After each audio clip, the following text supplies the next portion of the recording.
This is a single Bitcoin. At least, that's what your screen tells you.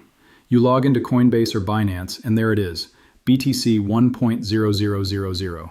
Clean, precise, sitting right there in your digital wallet at $88,000. It feels solid, permanent, like owning a piece of something real. But here's the thing that's been bothering me for weeks now. That Bitcoin you're looking at, the one glowing on your screen, there's a very real chance it doesn't exist. Not in the way you think it does. Because for every actual Bitcoin sitting in cold storage somewhere, verified on the blockchain, held in a hardware wallet with keys that someone actually controls, there are now 5.7 paper claims circulating through the system. ETF shares, futures contracts, lending rehypothecation, synthetic positions, tokenized derivatives on offshore exchanges. You're holding a receipt for a promise that somewhere, at the end of a very long chain, an actual Bitcoin might be there. This wasn't how it was supposed to work. Not your keys, not your coins, used to be the foundational principle. But then BlackRock got involved, then Fidelity, then the futures market grew to dwarf the spot market, and suddenly Bitcoin, the asset that was designed to exist outside the traditional financial system, became just another line item on institutional balance sheets. Another risk asset to be rotated in and out based on Fed policy and correlation models. And in the next 72 hours, the system that keeps all those paper promises suspended in midair is about to get stress tested. Not by the market, by the Federal Reserve. Here's what they're not telling you.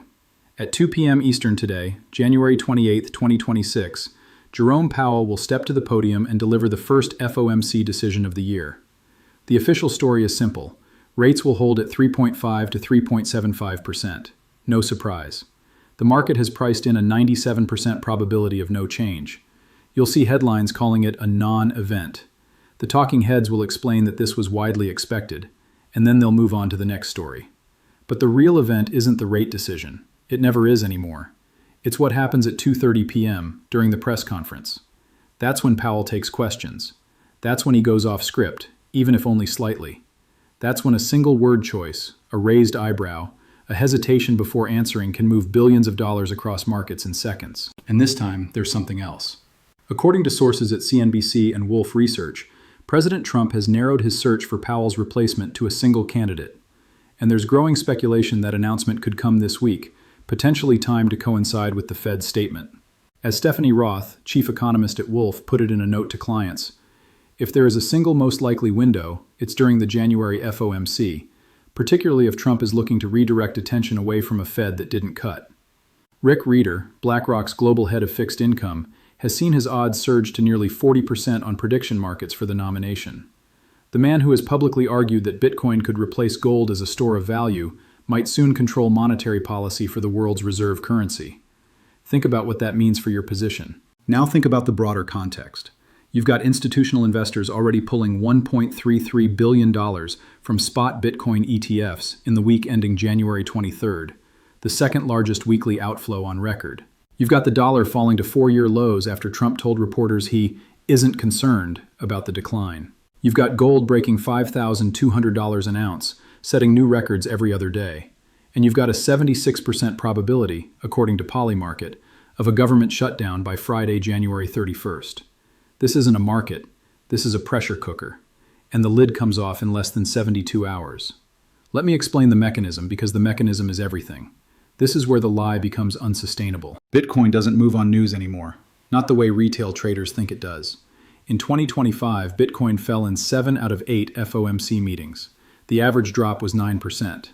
Not because of the rate decisions themselves, those were priced in weeks ahead by futures traders and options desks. Bitcoin fell because of what happened during Powell's Q&A session.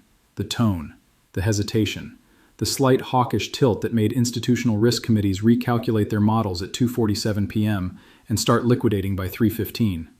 That's the game now. It's not about Bitcoin's fundamentals. It's not about hash rate or adoption curves or Michael Saylor's conviction.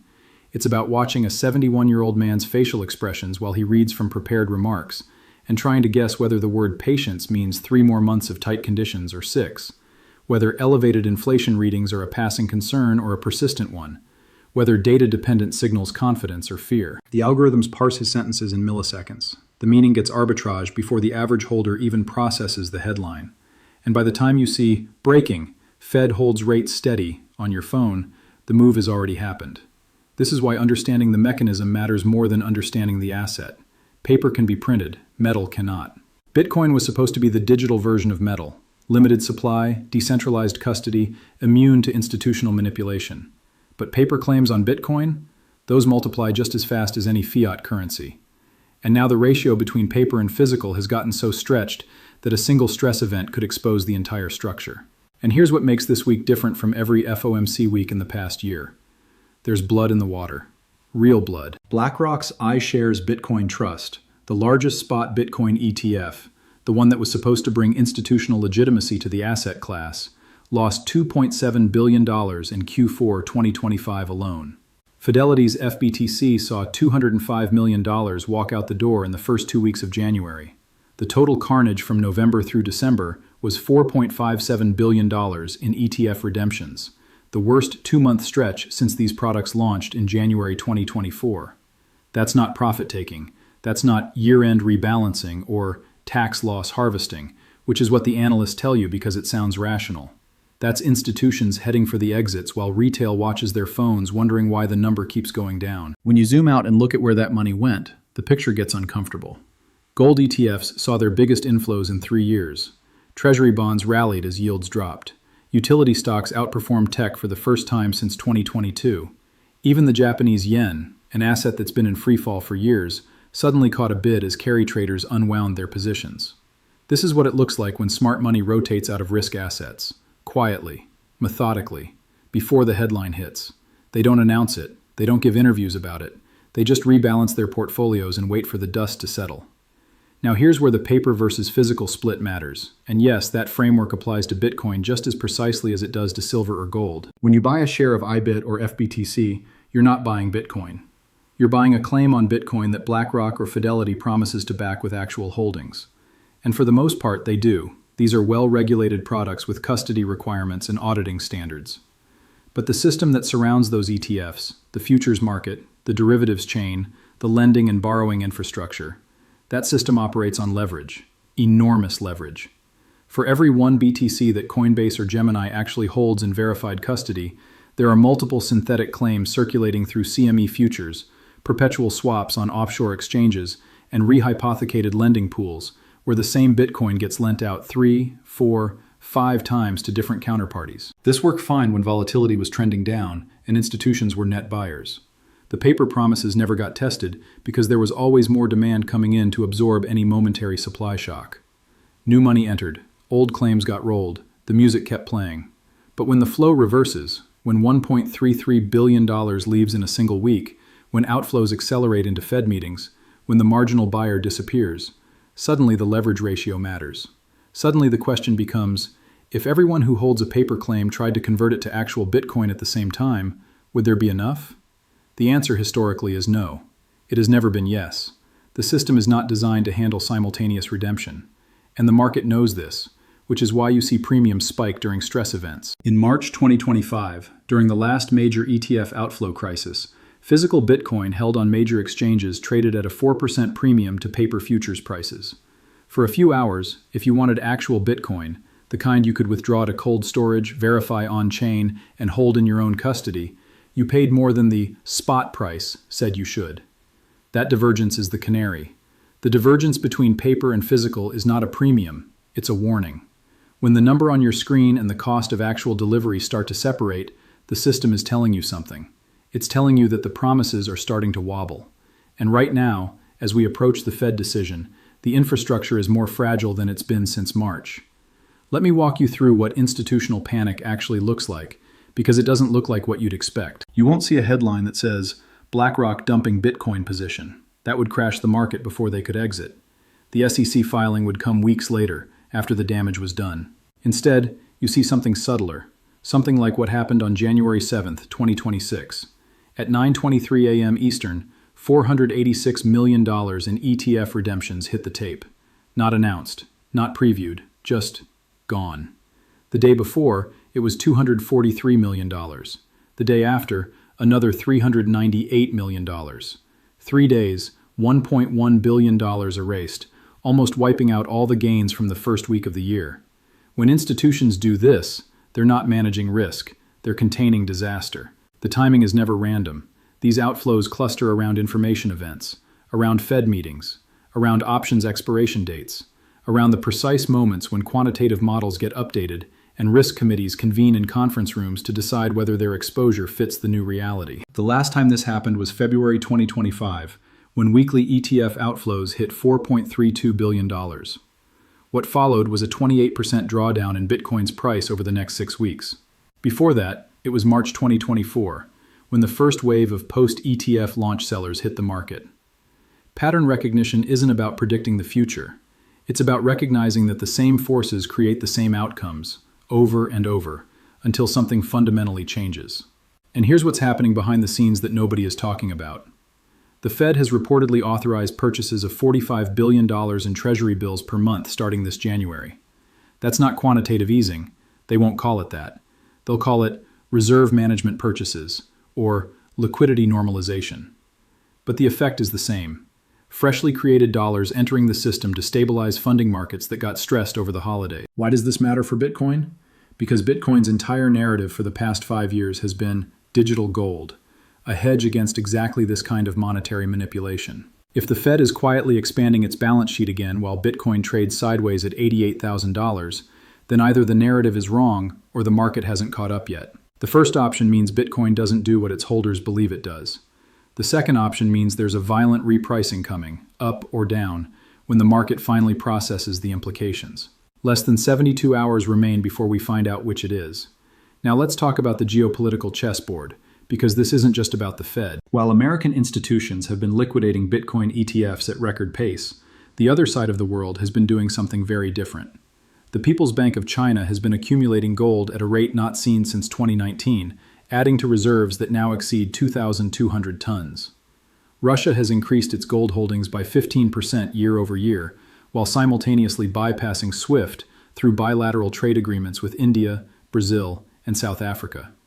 The BRICS coalition has openly discussed, and begun testing, a gold-backed settlement mechanism for cross-border transactions. While one side prints, the other side takes possession. That's not rhetoric. That's observable reality. This is what a geopolitical currency war looks like in slow motion. The dollar as reserve currency requires global confidence. Gold suppression has historically been part of maintaining that confidence. You can't have an alternative store of value outperforming dollar assets without raising questions about dollar primacy. But now, gold is at $5,200 and rising. The suppression mechanisms are failing, and the East is watching. Why does this matter for Bitcoin holders? Because Bitcoin was supposed to be the third option. Not paper dollars, not physical gold, but a decentralized digital store of value that couldn't be printed, couldn't be seized, and couldn't be manipulated by central banks or governments. But here's the problem. Bitcoin is now owned by the same institutions that own everything else. BlackRock holds $52 billion in Bitcoin ETF assets. MicroStrategy has 673,000 BTC on its balance sheet, an amount so large that any attempt to sell would crash the market. These aren't cypherpunks with hardware wallets running their own nodes. These are the same entities that hold treasuries and corporate bonds and S&P 500 index funds. When risk-off sentiment hits, when Powell sounds hawkish or the government shuts down or the yen intervention triggers a carry trade unwind, they sell everything together. Equities, crypto, corporate bonds, anything that has volatility, Bitcoin included. The correlation coefficient between Bitcoin and the S&P 500 dropped to 0.18 in January 2026, the lowest since October 2025. That sounds like decoupling, but the correlation with gold rose simultaneously. What this tells you is that Bitcoin isn't breaking free from traditional markets, it's just rotating within them, moving from risk-on tech proxy to digital gold alternative in the minds of institutional portfolio managers. And that rotation, that identity shift, makes Bitcoin more vulnerable to Fed policy than it's ever been. Because gold thrives when real yields fall, when the return on holding cash or bonds doesn't compensate for inflation risk. And Bitcoin, if it's going to act like gold, needs the same conditions. This is what a system looks like when it runs out of time. You've got $117 billion in Bitcoin ETF assets being managed by institutions that have exactly zero tolerance for drawdowns during earnings season. You've got a Fed chair who might be replaced by someone Trump handpicks, someone who could be more dovish or more hawkish, or simply more unpredictable. You've got a government that's 76% likely to shut down by Friday, which would freeze economic data releases and blind the Fed to what's actually happening in the labor market. And underneath all of that, you've got a derivative structure that's built on leverage, promises, and the assumption that volatility will stay contained within acceptable parameters. Every exit out of this trap makes the trap tighter. If the Fed cuts rates, inflation could reignite, forcing them to reverse course 6 months from now, which would crash risk assets twice. If they hold, the slow bleed continues as outflows accelerate. If Trump announces a new Fed chair this week, markets will spend the next month repricing every assumption they've made about monetary policy for the next 4 years. There is no clean path. There's only the path that delays the reckoning and the path that accelerates it. And here's what the informed are actually doing. Not what they're saying on CNBC, what they're doing. Ki-Young Ju, the CEO of CryptoQuant, noted that capital inflows into the broader Bitcoin network have effectively dried up. The retail bid is gone. The institutional bid is conditional on macro sentiment. The only structural buyers left are corporate treasuries like MicroStrategy that have infinite time horizons and don't need to answer to quarterly earnings calls. Jim Ferrioli at Schwab sees narrow trading between the low 80,000s and mid 90,000s until the Clarity Act passes, and that legislation could be delayed indefinitely if the government shuts down. Carol Alexander, one of the most respected quantitative analysts in crypto markets, expects Bitcoin to trade in a high volatility range of $75,000 to $150,000. But she's also not ruling out a trip to $56,000 if ETF outflows continue at the current pace. That's a $94,000 range of possible outcomes from one of the smartest people analyzing this market. That's not analysis. That's admission that nobody knows. The divergence between paper and physical isn't just about premiums and delivery mechanisms. It's about certainty. Paper is promises. Someone else's promise that the thing you think you own will still be there when you need it. Physical is possession, the irreducible fact that you hold something in your own custody, subject to no counterparty, no clearinghouse, no margin call at 3 a.m. Bitcoin was supposed to be physical. That was the original vision. Self-custody, verification, independence from the institutional layer that corrupts everything it touches. But somewhere along the way, we let the paper layer grow. We let BlackRock intermediate between us and the asset. We let futures and ETFs and lending protocols create claims that multiplied faster than the underlying supply could ever support. The question is not if volatility is coming. The mechanism guarantees it. The question is not whether the paper layer gets tested. It will be tested. The question is whether you understand what you actually own and which side of the divergence you're positioned on when reality asserts itself. Because in the end, the market doesn't care about conviction. It doesn't care about laser eyes or diamond hands or 4-year cycles. It cares about flows. It cares about liquidity. It cares about the moment when promises exceed supply and someone, somewhere, tries to take delivery of something that was never really there. That moment might be today at 2:30 p.m. It might be Friday when the shutdown hits. It might be 3 months from now when the next ETF outflow wave crests. But the mechanism is in motion. The trap is set, and the clock is running down. 72 hours.